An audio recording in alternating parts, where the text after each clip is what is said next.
he comes to Umar ibn al-Khattab, and he is carrying his mother on his back. He says, Ya Umar, I have carried my mother on my back for the whole of the Hajj. Did I pay her back now? He says to him, you did well, you did good. But young man, you didn't even pay her back for one tear she shed when she gave birth to you. And they say that Islam doesn't respect women? Is this subjugation? No, this is honor, this is dignity. This gives the woman honor and dignity when she does that thing which Allah subhanahu wa ta'ala has created uniquely for her, uniquely for her. She is the bearer of children. She is the one who carries that child month after month, difficulty after difficulty, through hardship. And it doesn't only finish when that child is born. Then she feeds and cares for and nurtures that child. What she does for her child, that is the reason she is deserving of so much honor and respect. So when a man came to the Prophet sallallahu alaihi wasallam and said, who has the most right to my kindness? He sallallahu alaihi wasallam said, your mother. And he said, and after that, your mother. And after that, your mother. And after that, then your father. Your mother, your mother, your mother, then your father has the most right to your kindness. This is the status of the mother in Islam. But my dear brothers and sisters, I want the theme of my talk today, the end of it, to be slightly different. It's not really going to be now a talk about how brilliant the position of women in Islam is compared to the position of women in the East and the West. We've heard that many times, alhamdulillah. But the question I want to ask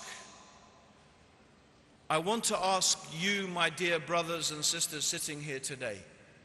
I want to ask the sisters. I want you to ask yourself, are you fulfilling your roles? Are you fulfilling your obligations? Are you behaving the way that you should as Muslim women? Are you being the mothers that you should be? Are you being the daughters that you should be? Are you being the sisters that you should be? Are you being the wives that you should be? And oh Muslim men, are you treating women the way the Prophet sallallahu alaihi wasallam treated women? Are you treating your women as Muslims? Or are you treating them in another way? Here is my opportunity to reply to an imam. A Bengali imam, he happens to be Bengali, defending Indo-Pak culture. A sister writes to me, Abdur Raheem, she's a doctor. She's a qualified doctor. She's got married to a man in England. She's from Pakistan. He's a Muslim brought up in England, a Pakistani Muslim, but living in England. So she comes to live with him and, of course, his parents. Now, the poor lady is having the most terrible time because not only does she have to look after her husband, of course she has to serve her in-laws. And she asks me and writes to me about her situation. So here's some revolutionary stuff for you brothers. You're not going to like this, I'm sorry to say.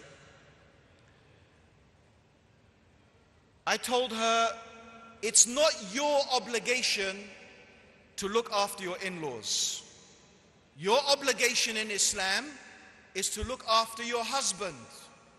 It's your husband's job to look after his mum and dad, not your job.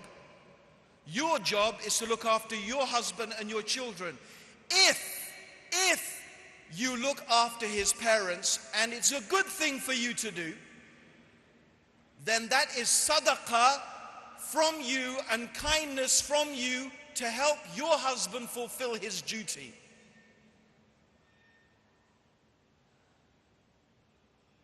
Her husband, this is her husband. She is pregnant with morning sickness. Yet this man wakes her up, even though she's very tired, very sick, and wakes her up so she has to make a cup of tea for his parents. He could do it himself, but he doesn't. He has to wake his wife up to do it. Well, I said, that's disgraceful. I said, that's disgraceful. What sort of behavior is that? What sort of husband is that? What sort of man is that? Well, I tell you what, it's a good Indo-Pak man. And a good Indo-Pak wife, according to this Bengali imam, wouldn't even dream of asking Abdur Raheem Green questions like that. She would go and do this without even a thought. Subhanallah. Anyway, the difference is, alhamdulillah, my religion is Islam. My deen is Islam. My prophet is Muhammad sallallahu alayhi wasallam. I don't follow Indo-Pak culture or any other culture. I follow what has been taught by Allah and His Messenger sallallahu alayhi wasallam. So here's my answer to the Imam. I hope you see it on TV. There is a hadith of the Prophet sallallahu alayhi wasallam. You can verify it. It's a well-known hadith, and I'm sure it's authentic. Do you know the hadith about the three men who are traveling and it begins to rain and they seek shelter in a cave? Do you know that hadith? And the rocks fall down and they block the entrance to the cave. You all know the hadith. Just about everyone's shaking their head. So I'm not going to go through the whole hadith, but I'm going to remind you of one relevant aspect to this hadith. Here is the relevant aspects. One of them, he says, "Oh Allah, I used to go and work in the fields, and it was my habit every evening to give my parents a glass of milk before they went to sleep. And one day I was delayed in my working in the fields, and I came back and I found that my parents were sleeping. And so I waited by their bedside until they woke up. Even though my wife and children were crying out of hunger, I waited beside their bedside until they woke up so I could give them the milk to drink." Let's now give the Indo-Pak version of this hadith. I came back from the fields. Every day I tell my wife, "Go and give my parents some milk." One day I come back late, I sit down on the bed. "Oh, I'm very tired." "Oh, but their parents are sleeping." "No, you stay there by the bed until they wake up. And when they wake up, you give them a glass of milk." No. Paradise, brothers, lies at the feet of your mothers. You under your mother's feet. Not your wife under your mother's feet. You under your mother's feet. You serve your parents. That's your job. If your wife helps you, alhamdulillah, you should thank her. "My dear wife, thank you for helping me to look after my parents." Thank you for doing that. Appreciate her. Love her more. Be grateful to Allah that He gave you a wife like that. And I encourage all this. I'm not discouraging you sisters from helping your husbands. No way. I am not discouraging you. But what I can't stand is this ignorance. This ignorance that people push. These are the same people. I know a lot of you are from South India. And I know because I went to Cochin myself.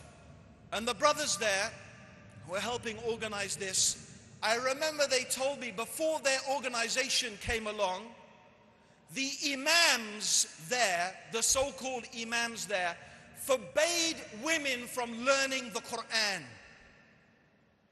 They forbade women from learning the Quran. Why? Because it's a waste of time. Women shouldn't learn Deen. Women shouldn't learn Quran. This is you have your Indo-Pak version of how women are supposed to be.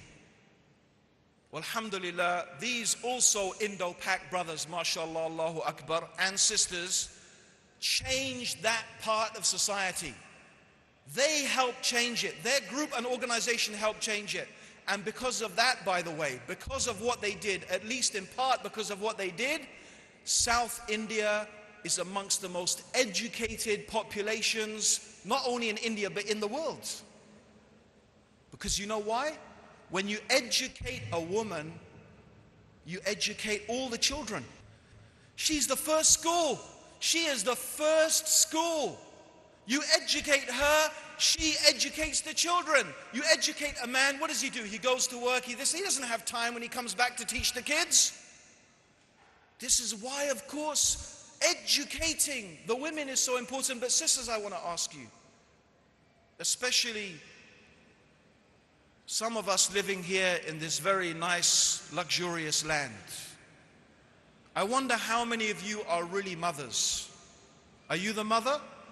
Or is the maid the mother? Are you the mother? Do you care for the children? Do you nurture them, care for them, feed them, look after them? When they're ill, you take care of them. Are you the one who educates them, or is it as soon as you possibly can, you send them off somewhere to be educated by someone else? What does being a mother mean? What does being a true Muslim mother mean? That's something I wanted you to think about. And what does being a true Muslim wife mean, my sisters? What does it mean? Are you really the wives that you should be? Supporting your husbands the way that you should? Giving them the support that you should? Obeying them? Beautifying yourself for them, so when they come home from this fitna, this place of fitna and this land of fitna, they, mashallah, alhamdulillah, I've come back to my beautiful wife and my beautiful home. And he forgets all his worries, and he forgets all his woes. That's how a good wife should be. The best women are the ones who, when you look at them, you are pleased, and when you ask them to do something, they do it. My sisters, I ask you, daughters, are you the daughters you should be to your fathers, to your mothers? Or are you like those people the Prophet ﷺ said would come at the end of days? And maybe this hadith has this meaning, maybe it doesn't. It's one of the signs of Qiyamah, that a woman would give birth to her master. That maybe this means that children will treat their parents as slaves. Do you treat your mother and father like that? As if they are your servants, as if they are your slaves? No, my Muslim sisters. Be a servant to your mother, be a servant to your father. And all of you, you must encourage each other and help each other to obey Allah, to worship Allah, to follow the sunnah of the Prophet sallallahu alaihi wasallam. Brothers and sisters, it's been a very hard talk, it's been a very tough talk. I have to finish with a joke. I have to finish with this joke. I won't finish, I have to make a comment about it. I heard this just the other day. This man, he comes to his wife, crying. He's crying and he's crying, and his wife says, "What's wrong?" He said, "The Amir just made a new law. And he said that unless all the men get married to 2 or 3 or 4 wives, he will chop our heads off." She says, "MashaAllah, alhamdulillah, why are you crying? That's good. You'll die shaheed."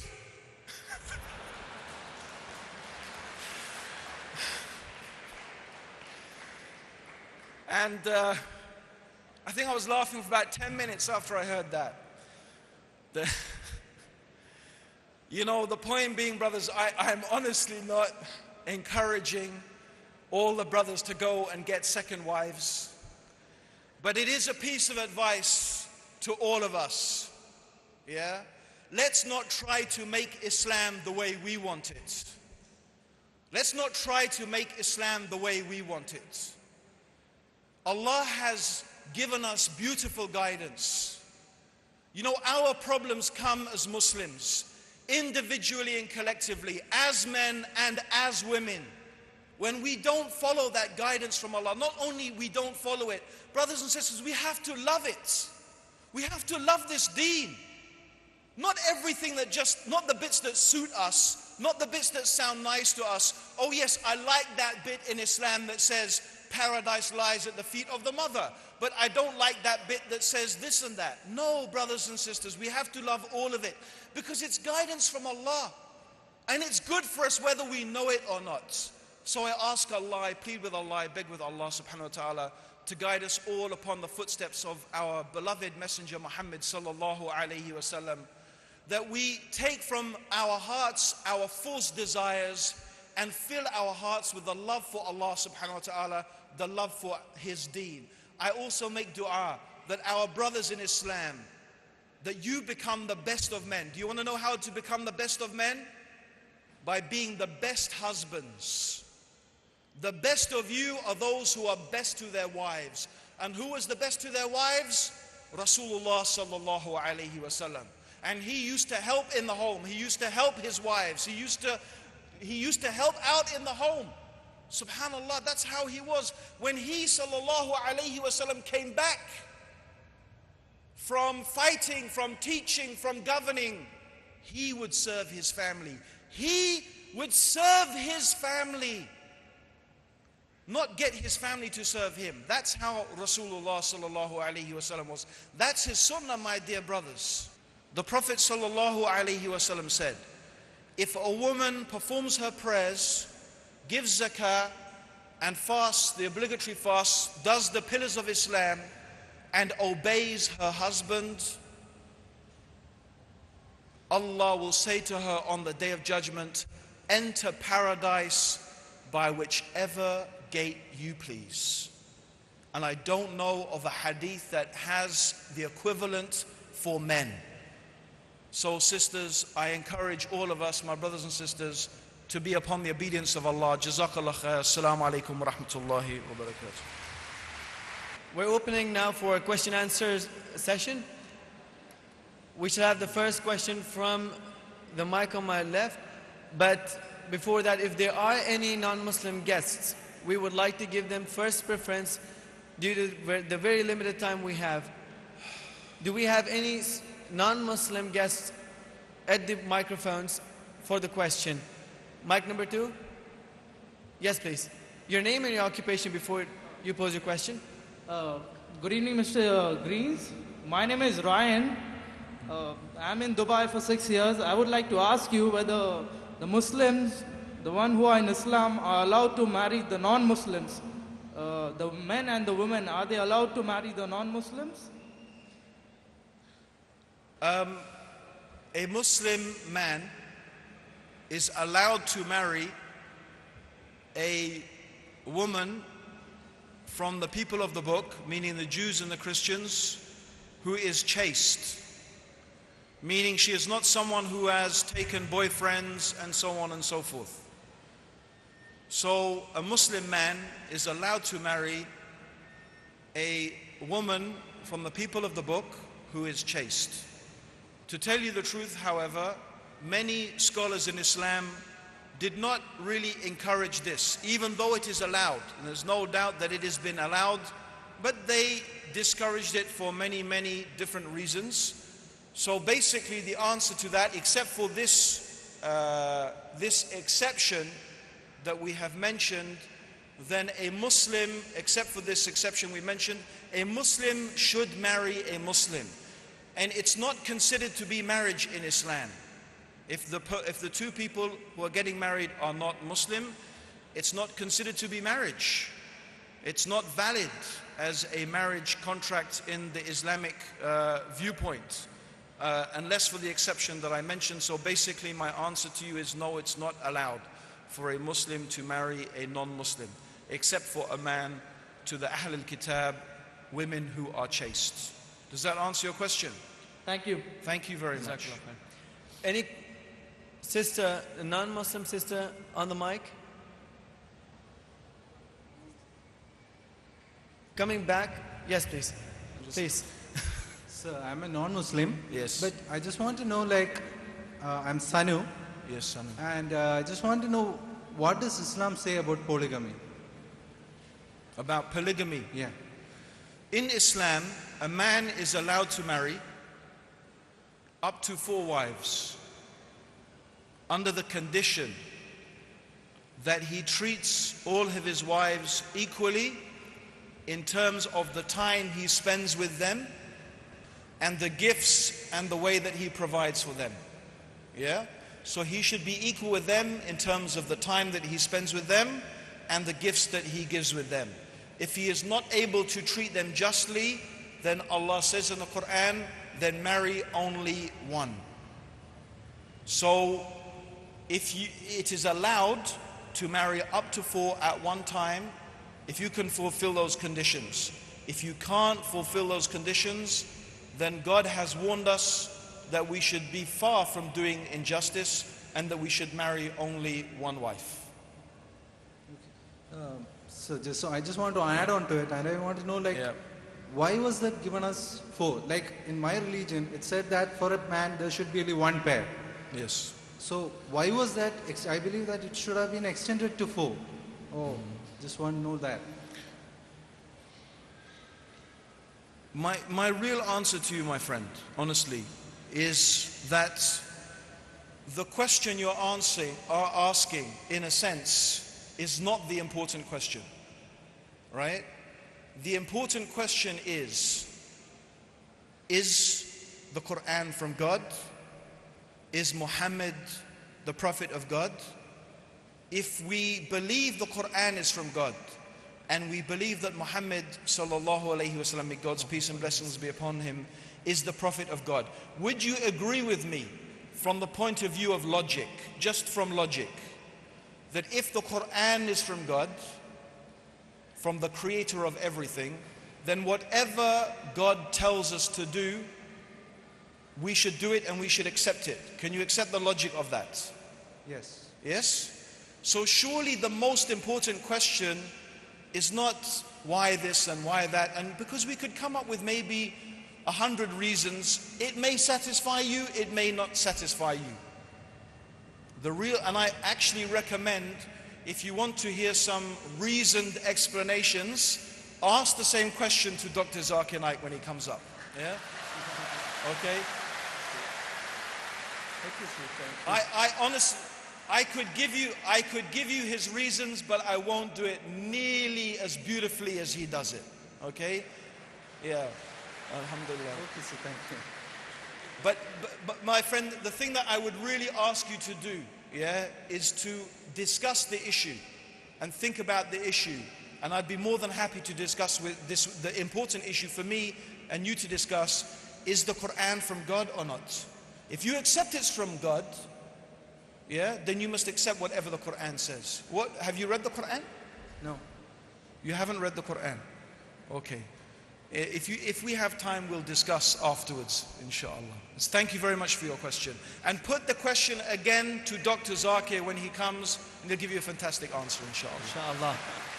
Next question from mic number 2, from the brother's side. Assalamu alaikum wa rahmatullah. Wa alaikum assalam. Akhi Abdur Raheem, I love you for the sake of Allah. May he for whose sake you love me, love you too. And we would like to welcome our new Muslimah who entered Islam, and we will tell her that this is the way of salvation and the way of prosperity, and inshallah may Allah give her strength in her heart. Ameen. Akhi Abdur Raheem, I am raising up this issue because it is important. It has been raised up and I need your clarification. Okay. The issue of jihad in Islam, there are 2 types of jihad. There is jihad dafi' and there is jihad talab, and this is mentioned in the Quran. So would you please clarify that? Okay, could you Jihad, what did you say? Jihad dafa' and jihad talab. There is jihad of attack and jihad of defense. Yes. And Allah subhanahu wa ta'ala says that in the Quran. Yes. So can you please clarify that and tell us about it? I could. But, okay. Certainly, any society, including, by the way, of course, the United Nations, accepts the basic principle that any nation has the right to defend itself from attack. This is enshrined in the Universal Charter of Human Rights. It's enshrined in the United Nations that if one nation is attacked, then the other nation has the right to defend itself. And this is not controversial at all. And of course, this is what you might be referring to here as what is known as defensive jihad. So how about this concept of offensive jihad? Then this is, I have to say, a very big discussion, which I don't think it's the time or the place to go into this discussion right now, because it is a very big discussion and involves some, complex issues that surround it. First of all, we can definitely, as I said, accept the first type of jihad. As for what is the offensive jihad, it is definitely existed in Islam, in the history of Islam to some extent. Were there some particular conditions that surrounded that? How relevant is that in our world today? Really, my brother, this deserves a lecture in and of itself. I couldn't possibly do this topic justice in a short question and answer session. But you know what? Why don't you ask Dr. Zakir Naik? I'm sure he has a really good answer for that. Sheikh, Yes. we would be waiting for that lecture. Jazakallah khair. Inshallah, I'll be more than happy. Alhamdulillahi Rabbil Alameen. Allahumma salli ala Muhammadin wa ala alihi wa sahbihi wa sallam. Wassalamu alaikum wa rahmatullahi wa barakatuh. Wa alaikum assalam wa rahmatullahi wa barakatuh. Jazakallah khair, Sheikh Abdur Raheem Green, for that very enlightening talk. Are you treating your women as Muslims, or are you treating them in another way?